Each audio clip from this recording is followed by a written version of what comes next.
SCERT social സയൻസിൻ്റെ 8ാം ക്ലാസ്സിലെ ചാപ്റ്ററാണ് നോക്കുന്നത്. വിഭവ വിനിയോഗവും സുസ്ഥിരതയും. ഇന്ത്യയിലെ ഏറ്റവും പഴക്കമുള്ളതും വലിപ്പമേറിയതുമായ സ്വർണ്ണഖനിയാണ് കോലാർ സ്വർണ്ണഖനി. 1804 ജോൺ വാർ ബ്രിട്ടീഷ് ഗവൺമെൻറ്റിനു വേണ്ടി വിഭവ ഭൂപടം നിർമ്മിച്ചതോടെ കർണാടകയിലെ ഉരിഗം എന്ന ഗ്രാമവും അതിനോടനുബന്ധിച്ച പ്രദേശവും സ്വർണത്തിൻ്റെ നാടാണെന്ന് കണ്ടെത്തി. ഇതാണ് KGF കോലാർ ഗോൾഡ് ഫീൽഡ് എന്ന് പുനർനാമകരണം ചെയ്തത്.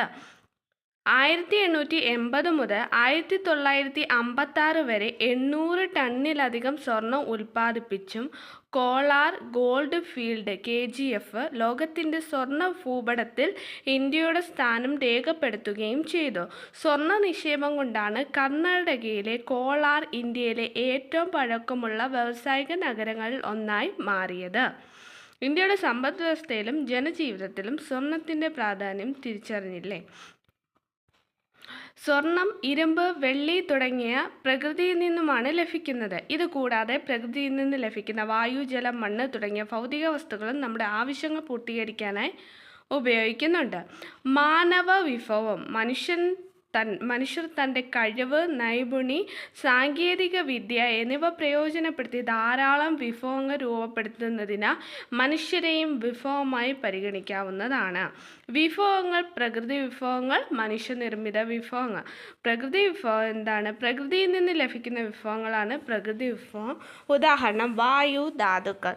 മനുഷ്യനിർമ്മിത വിഭവങ്ങളാണ് മനുഷ്യർ നിർമ്മിക്കുന്ന വിഭവങ്ങൾ. ഉദാഹരണം: റോഡ്, യന്ത്രങ്ങൾ. ഇനി പ്രകൃതി വിഭവങ്ങളുടെ ലഭ്യതയും പുനഃസ്ഥാപനശേഷിയും വ്യത്യസ്തമാണ്. പുനഃസ്ഥാപനശേഷിയുടെ അടിസ്ഥാനത്തിൽ വിഭവങ്ങളെ രണ്ടായി തരംതിരിക്കാം: പുനഃസ്ഥാപിക്കാൻ കഴിയുന്ന വിഭവങ്ങൾ, പുനഃസ്ഥാപിക്കാൻ കഴിയാത്ത വിഭവങ്ങൾ. റിന്യൂവബിൾ സോഴ്സും നോൺ റിന്യൂവബിൾ സോഴ്സും. ഉപയോഗാനന്തരം തീർന്നു പോകാത്തതും വീണ്ടും ഉപയോഗിക്കാനാവുന്നതുമായ വിഭവങ്ങളാണ് പുനഃസ്ഥാപിക്കാൻ കഴിയുന്ന വിഭവങ്ങൾ. പ്രകൃതി തുടർച്ചയായി ഉൽപ്പാദിപ്പിക്കപ്പെടുന്നതും മനുഷ്യന് എപ്പോഴും സുലഭമായി ലഭിക്കുന്നതുമായ വിഭവങ്ങളാണ് റിന്യൂവബിൾ റിസോഴ്സ്. സൂര്യപ്രകാശം, കാറ്റ്, തിരമാല എന്നിവ ഇത്തരം വിഭവങ്ങൾക്ക് ഉദാഹരണമാണ്. പുനഃസ്ഥാപിക്കാൻ കഴിയാത്ത വിഭവങ്ങളെന്ന് വെച്ചാൽ ദശലക്ഷക്കണക്കിന് വർഷങ്ങൾക്ക് കൊണ്ട് രൂപപ്പെട്ടത് ഉപയോഗത്തിനനുസരിച്ച് അളവ് കുറയുന്നതുമായ വിഭവങ്ങളാണ് പുനഃസ്ഥാപിക്കാൻ കഴിയാത്ത വിഭവങ്ങൾ. ഇരുമ്പ്, സ്വർണം, കൽക്കരി, പെട്രോളിയം തുടങ്ങിയവ ഇത്തരം വിഭവങ്ങൾക്ക് ഉദാഹരണമാണ്. എന്തൊക്കെയാണ്? ഇരുമ്പ്, സ്വർണം, കൽക്കരി, പെട്രോളിയം തുടങ്ങിയവ. സമ്പൂർണ്ണമായും സൗരോർജ്ജത്തിൽ ഉപയോഗിച്ച് പ്രവർത്തിക്കുന്ന ലോകത്തിലെ ആദ്യത്തെ വിമാനത്താവളമാണ് കൊച്ചി അന്താരാഷ്ട്ര വിമാനത്താവളം. പൊതുമേഖല സ്വകാര്യ പങ്കാളിത്തത്തോടെ തുടങ്ങിയ ഇന്ത്യയിലെ ആദ്യത്തെ വിമാനത്താവളമാണിത്. മുംബൈ ഹൈ. മഹാരാഷ്ട്രയിലെ മുംബൈ തീരത്ത് നിന്ന് 160 കിലോമീറ്റർ അകലെ അറബിക്കടലിൽ സ്ഥിതി ചെയ്യുന്ന വലിയ എണ്ണപ്പാടമാണ് മുംബൈ ഹൈ. ഇന്ത്യയിലെ ഏറ്റവും വലിയ കടൽ തീര എണ്ണ ഖനന കേന്ദ്രങ്ങളിലൊന്നാണിത്. 1974 കണ്ടെത്തി ഈ എണ്ണപ്പാടത്തിൻ്റെ മേൽനോട്ടം വഹിക്കുന്നത് ഓയിൽ ആൻഡ് നാച്ചുറൽ ഗ്യാസ് കോർപ്പറേഷനാണ്. ഭൗമ ഉപരിതലത്തിൽ നിന്നോ ഭൗമാന്തർഭാഗത്തു നിന്നോ മൂല്യവത്തായ വസ്തുക്കൾ കണ്ടെത്തി പുറത്തെടുക്കുന്ന പ്രക്രിയയാണ് ഖനനം എന്ന് പറയുന്നത്. ഖനനത്തെ ഉപരിതല ഖനനം, ഭൂഗർഭ ഖനനം എന്നിങ്ങനെ തരംതിരിച്ചിരിക്കുന്നു. ധാതുക്കൾ: പ്രകൃത്യാൽ രൂപപ്പെട്ടതും രാസഭൗതിക സവിശേഷതകളോട് കൂടിയതുമായ ജൈവ, അജൈവ പദാർത്ഥങ്ങളാണ് ധാതുക്കൾ. പെട്രോളിയം, ഇരുമ്പയിര്, ബോക്സൈറ്റ് തുടങ്ങിയവ ഇതിനുദാഹരണങ്ങളാണ്. ഇത്തരം ധാതുക്കൾ നമുക്ക് നേരിട്ട് ഉപയോഗിക്കാൻ സാധിക്കില്ല. ഭൂവൽക്കത്തിൽ അയിരിൻ്റെ രൂപത്തിൽ കാണപ്പെടുന്ന ധാതുക്കൾ ഖനനത്തിനും സംസ്കരണ പ്രക്രിയയ്ക്കും ശേഷം മാത്രമാണ് ഉപയോഗമാകുന്നത്. ഖനനത്തിലൂടെ മാലിന്യങ്ങൾ കലർന്ന അസംസ്കൃത രൂപത്തിലാണ് ധാതുക്കൾ ഭൂവൽക്കത്തിൽ നിന്ന് ലഭിക്കുന്നത്. ഇനി ധാതുക്കൾ: ലോഹധാതുക്കളും അലോഹധാതുക്കളും. ലോഹധാതുക്കൾ: ഇരുമ്പിൻ്റെ അംശമുള്ള ലോഹധാതുക്കൾ, ഇരുമ്പിൻ്റെ അംശമില്ലാത്ത ലോഹധാതുക്കൾ. അലോഹധാതുക്കൾ രണ്ടായി തരംതിരിക്കും: ജൈവധാതുക്കളെന്നും അജൈവധാതുക്കളെന്നും. അപ്പോൾ ധാതുക്കൾ ലോഹധാതുക്കളെന്നും അലോഹധാതുക്കൾ രണ്ടായി തരംതിരിക്കുന്നു.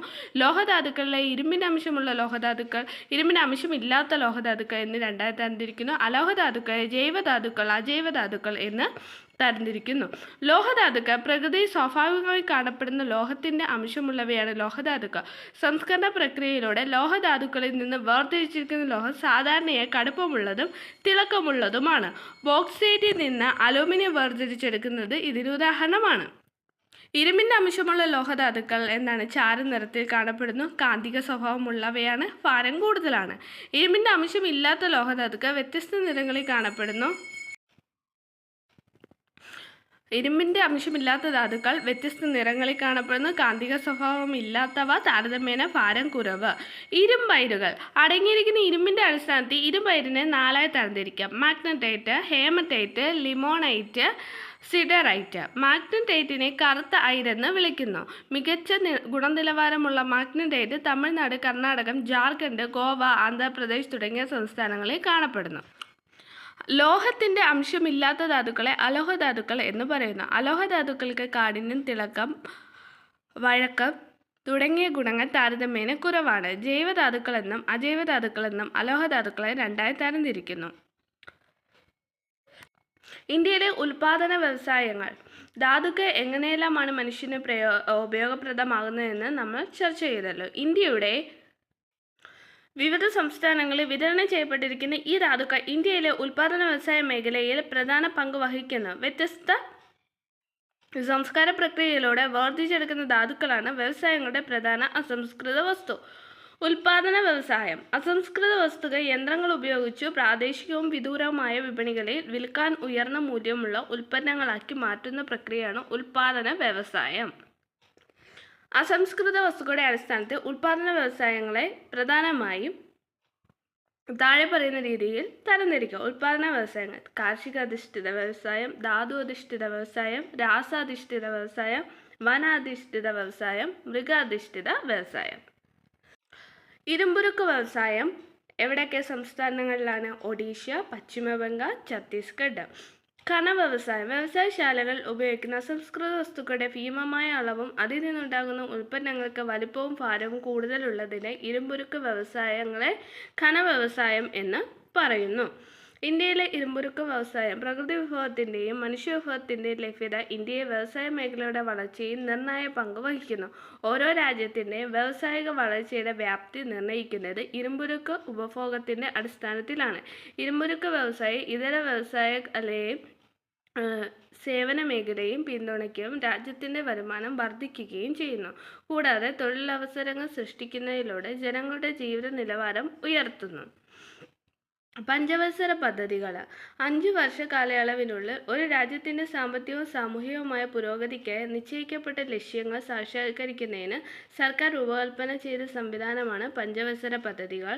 ഇന്ത്യയിൽ ലോക സംസ്കരണ സാങ്കേതിക വിദ്യ അറിവുള്ളവരായിരുന്നു പ്രാചീനകാലം മുതലേ. ആധുനിക ഇരുമ്പുരുക്ക് വ്യവസായത്തിന് ഇന്ത്യയിൽ തുടക്കം കുറിച്ചത് 1907 സാങ്ചി ജംഷഡ്പൂരിൽ Tata iron and steel company ആരംഭിച്ചതോടെയാണ്. അപ്പോൾ ആധുനിക ഇരുമ്പുരുക്ക് വ്യവസായത്തിന് ഇന്ത്യയിൽ തുടക്കം കുറിച്ചത് 1907 ജംഷഡ്പൂരിൽ ടിസ്കോ ആരംഭിച്ചതോടെയാണ്.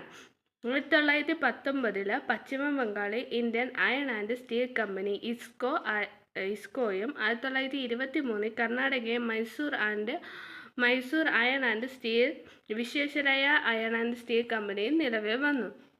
അപ്പോൾ 1907 ടിസ്കോ ജംഷഡ്പൂരിൽ, 1919 പശ്ചിമ ബംഗാളിൽ IISCO, 1923 Visvesvaraya iron and steel കമ്പനിയും നിലവിൽ വന്നു.